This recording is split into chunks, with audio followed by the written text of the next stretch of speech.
चलिए आज के क्लास में हम मेनली बात करेंगे ये एटॉमिक स्ट्रक्चर चैप्टर में जो न्यूमेरिकल मतलब वो हम क्वांटम नंबर पढ़ रहे थे, जिसमें हम दो क्वांटम नंबर पढ़ लिए, एक प्रिंसिपल क्वांटम नंबर और दूसरा पढ़ लिए हैं azimuthal quantum number. Principal quantum number जिसको एन से सूचित करते हैं वो एक से शुरू होता है और अनंत तक जाता है। तो और उसके बाद ये एजीमुथल क्वांटम नंबर जो है जीरो से शुरू होता है और अनंत तक जाता है।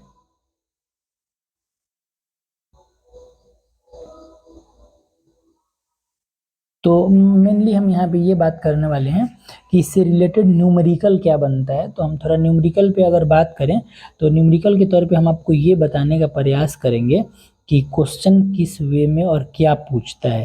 तो देखिए क्वेश्चन इस टाइप से पूछता है कि जैसे मान लेते हैं कि n का मान दे देगा, मतलब वो मुख्य क्वांटम संख्या दे देगा, बस पूछे कि कौन सा कोष है। जैसे हम आपको बता दें जानकारी के लिए, थोड़ा ध्यान से सीखिएगा। जैसे n का मान जो है जब 1 हो तो उसके कोष का नाम होता है k, आप ये याद रखेंगे। अगर n का मान 2 हो जाए, अगर n का मान 2 हो जाए तो कोष का नाम हो जाता है l। अगर n का मान 3 हो जाए तो कोष का नाम हो जाता है m। और उसी तरह से अगर n का मान 4 हो जाए तो कोष का नाम हो जाता है n। अगर ये कोष मतलब क्वांटम संख्या का मान जो है वो n का मान अगर 5 हो जाए तो कोष का नाम होता है o। अगर इसका मान 6 हो जाए तो इसका नाम होता है कोष का नाम होता है p। अगर इसका मान 7 हो जाए तो कोष का नाम होता है q। तो ये याद रखिएगा कि n के मान 3 के लिए m, 1 के लिए k, 5 के लिए o, ये क्लियर याद रखेंगे आप। चलिए इसके बाद एक और पॉइंट हम आपको बता देते हैं, फिर यहीं पे आ जाएंगे। एक पॉइंट ये है कि उसी तरह से l का जो मान होता है तो l के मान के लिए भी कुछ पैटर्न है। अगर l का मान 0 है तो उसके लिए जो उपकोष होता है उस उपकोष का नाम है,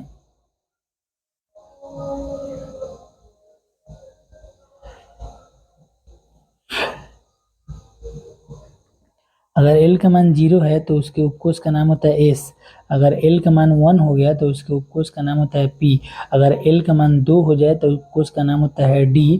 उसी तरह से अगर l का मान 3 हो जाए तो उपकोष का नाम होता है f। वैसे 4 ही उपकोष मेनली अभी तक पढ़ने हैं। चलिए उम्मीद है कि यहाँ तक क्लियर होगा। इसी से रिलेटेड क्वेश्चन पूछा हुआ है, जरा उसको देखते हैं क्या है क्वेश्चन हमारा। पहला क्वेश्चन है, ध्यान से आप भी देखने का प्रयास देखिएगा और सीखने का प्रयास करेंगे। पहला हमारा जो क्वेश्चन है उसको देखेंगे, क्वेश्चन के क्या बोल रहा है। क्वेश्चन का कहना है कि n के किन मानों के लिए कोष के निम्न मानों के लिए कोष के नाम बताइए।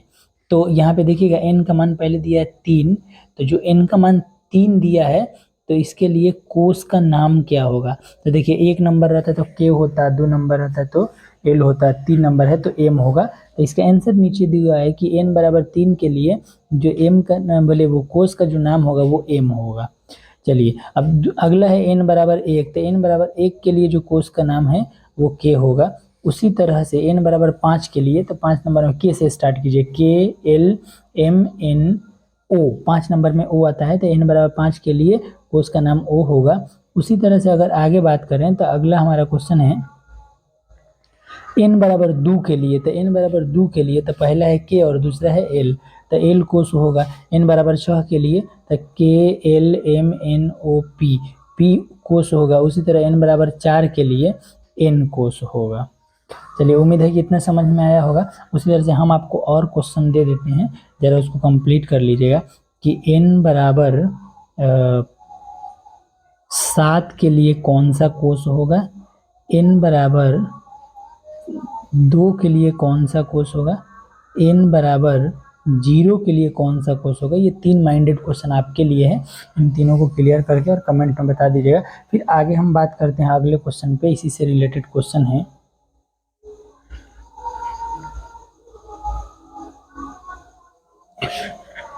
दूसरा क्वेश्चन है, ये भी उदाहरण का ही प्रश्न है। वैसे यहाँ से क्लियर हो जाएगा कि n और l, ये l से रिलेटेड प्रश्न है। तो इस पे जरा बात कर लेते हैं कि l से रिलेटेड क्या क्वेश्चन है। तो l पे तो हम बात कर चुके हैं।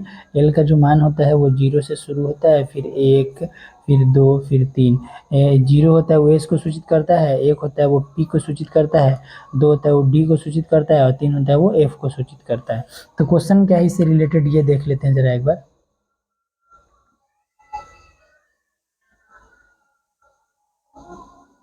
क्वेश्चन है एल के निम्न मानों के लिए उपकोष के नाम बताइए। जैसे एल का मान 0 के लिए हमसे उपकोष का नाम पूछा है, सॉरी एल का मान 2 के लिए, तो एल का मान जो 2 होता है, पहले 0 के लिए एस होता है, 1 के लिए 2 होता है, 1 के लिए पी होता है और 2 के लिए डी होता है। तो फिर यहाँ पे एल आ गया, एल बराबर 2 आ गया तो उपकोष का नाम डी होगा। आंसर हम बता रहे हैं आपको, एल बराबर अगर 0 हो तो इसके लिए उपकोष का नाम एस होगा। अगर एल बराबर 3 हो तो इसके लिए उपकोष का नाम एफ होगा। अगर एल बराबर 1 हो तो इसके लिए उपकोष का नाम पी होगा। अगर एल बराबर 4 हो तो इसके लिए उपकोष का नाम जी होगा। वैसे अभी जी तो ज्ञात भी नहीं है, वो अस्तित्व में नहीं है, अभी डी तक ही है। फिर इसी तरह हम आपको क्वेश्चन दे रहे हैं कि अगर एल बराबर 2 हो तब उपकोष का नाम क्या होगा। एल बराबर 5 हो तब उपकोष का नाम क्या होगा। एल बराबर 1 हो तब उपकोष का नाम क्या होगा। चलिए ये 3 क्वेश्चन आप खुद से कर लेंगे। हम अगले क्वेश्चन पे अगला बात करते हैं। इसके बाद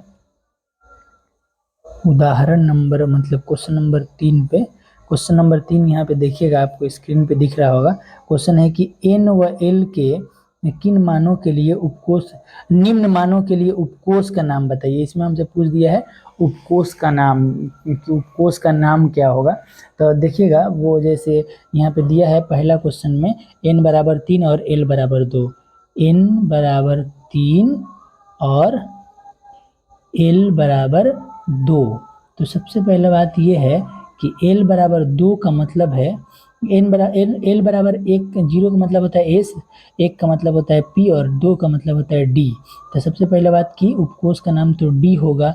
अब बात है कि इसका कक्षा नंबर 3 है तो इसका सही आंसर या नाम होगा 3D। इसी तरह से एक और क्वेश्चन देख लीजिए। इसमें दूसरा क्वेश्चन है n बराबर 6 और l बराबर 0। तो l बराबर 0 के लिए n बराबर कितना है 6 है और l बराबर है 0। तो पहले आप क्लियर कर लीजिए, जब l का मान 0 है तो s उपकोष होगा।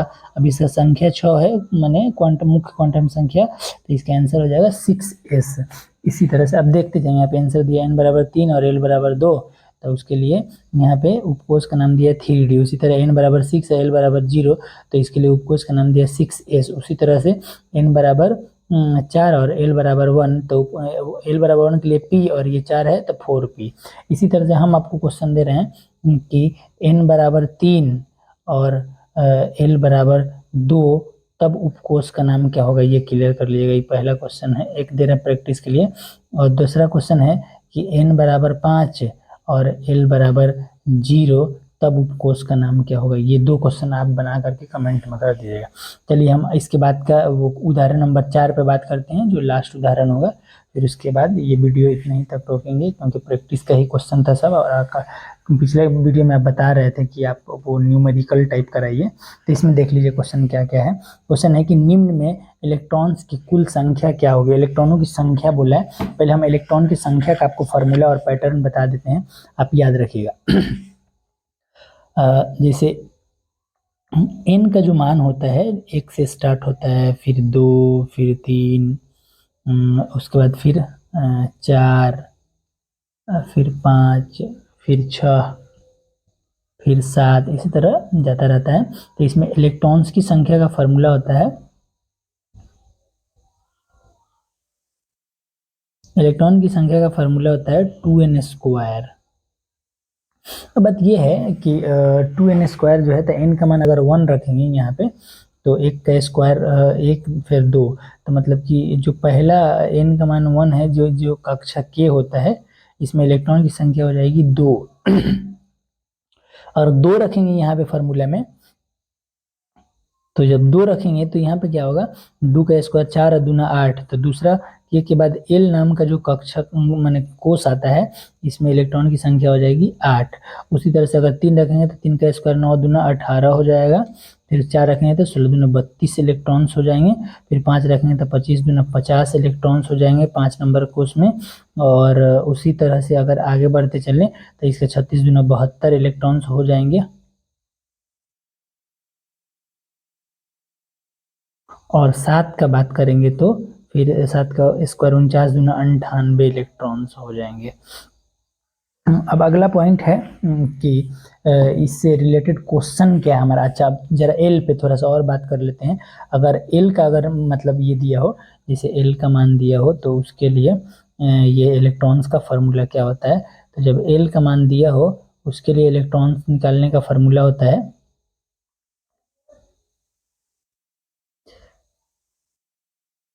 एल का मान जैसे दे दिया 0, 1, 2, 3 सोन तो इसके इलेक्ट्रॉन्स निकालने का फार्मूला आप याद रखेंगे। इसका फार्मूला होता है 2 इंटू 12 प्लस 1। अब बात है कि पहला 0 है तो इसका मतलब s है, तो इसमें इलेक्ट्रॉन्स की अगर संख्या निकालने का अगर बात होगा तो हम पहले यहाँ 0 रखेंगे, और जब 0 रखेंगे तो 2 0 0 हो जाएगा, 1 बचेगा, 2 से मल्टीपल होगा तो इसमें इलेक्ट्रॉन्स बचेंगे 2। अब दूसरा जो है एल का मान अगर 1 आता है तो यहाँ एल की जगह पे 1 रखेंगे तो 2 2 1 3 दूनी 6 इलेक्ट्रॉन हो जाएंगे। उसी तरह से अगर एल का मान 2 आता है और इस फार्मूला में रखते हैं तो 2 का स्क्वायर 2 दूनी 4 और 1 5 दूनी 10 इलेक्ट्रॉन हो जाएंगे। फिर उसी तरह से अगर एल का मान 3 आता है तो यहाँ 3 दूनी 6 1 7 दूना 14, इसमें 14 इलेक्ट्रॉन हो जाएंगे। अब ये क्या है कि ये जिसमें 2 इलेक्ट्रॉन होते हैं उसका नाम एस होता है, जिसमें 6 इलेक्ट्रॉन होते हैं उसका नाम पी होता है, जिसमें 10 इलेक्ट्रॉन होते हैं उसका नाम डी होता है, जिसमें 14 इलेक्ट्रॉन होते हैं उसका नाम एफ होता है। इसको भी आप याद रखेंगे। चलिए अब जरा क्वेश्चन पे बात करते हैं। हमारा क्वेश्चन क्या है, क्वेश्चन है हमारा कि निम्न में इलेक्ट्रॉन की कुल संख्या क्या होगी। तो देखिए बोल रहा है कि किसी कक्षा में, तो किसी कक्षा का अगर बात है तो कक्षा में इलेक्ट्रॉन की संख्या का फॉर्मूला होता है 2n स्क्वायर। पहला आंसर देख लीजिए, किसी कक्षा में इलेक्ट्रॉन की संख्या बराबर 2n स्क्वायर। चलिए फॉर्मूला पहले से भी जानते थे। और दूसरा क्वेश्चन है कि किसी उपकोष में, अब उपकोष मतलब कि वो एल के मान में, तो उपकोष में फॉर्मूला होता है 2 इंटू 12 प्लस 1। ये फार्मूला को आप याद रखेंगे। तो देखिए किसी उपकोष में इलेक्ट्रॉन्स की संख्या बराबर 2 इंटू 12 प्लस 1। चलिए बहुत खूब। तीसरा क्वेश्चन है कि एन कक्षा में, मतलब वो जो कक्षा होता है के एल एम एन, ये 4 नंबर कक्षा है तो एन का मान 4 रखाएगा। तो लिखा है कि एन कक्षा में इलेक्ट्रॉन की संख्या बराबर 2n स्क्वायर, 2 के 2, एन का मान 4 नंबर कक्षा है एन, तो एन का मान 4 का स्क्वायर, तो 4 का स्क्वायर 16 दूना 32 इलेक्ट्रॉन्स हो जाएंगे। उम्मीद है यहाँ तक क्लियर होगा। चलिए इसके बाद क्वेश्चन है हमारा 4 के बाद 5 नंबर क्वेश्चन है कि 5d उपकोष में कितने इलेक्ट्रॉन होंगे। और उसके बाद 6 नंबर क्वेश्चन है 5वीं ऊर्जा स्तर में, वही n का मान 5 ऊर्जा स्तर बोले या कोषों की संख्या बोले, यहाँ 5d उपकोष में पूछा है इलेक्ट्रॉन की संख्या कितना होगा। तो 5 से मतलब नहीं, वो d उपकोष बोले ना, तो d में 10 इलेक्ट्रॉन रखने की क्षमता होती है। इस क्वेश्चन को भी देख लेते हैं। यहाँ पे है देखिएगा, बोला है कि एफ उपकोष में बोला है, तो पहले बोला है कि एफ उपकोष में इलेक्ट्रॉन की संख्या, तो एफ कितना नंबर है, तो एस रहता तो 0 और पी रहता तो 1, डी रहता तो 2 और एफ है तो 3। तो ये एफ जो उपकोष है तो उसका फार्मूला होगा 2 इंटू 2l प्लस 1। तो यहाँ पे इसका मान एफ के लिए एल का मान 3 रखा गया, तो 3 यहाँ 3 अगर रखा गया था 3 6 1 7 2 14। तो एफ में इलेक्ट्रॉनों की संख्या का मान हो जाएगा 14 जो यहाँ निकाला हुआ है। उसके बाद अगर हम बात करेंगे तो कह रहा है कि 5d उपकोष में इलेक्ट्रॉन्स की संख्या, तो डी को देखिए, डी में 10 इलेक्ट्रॉन्स होते हैं तो इसका आंसर 10 हो जाएगा।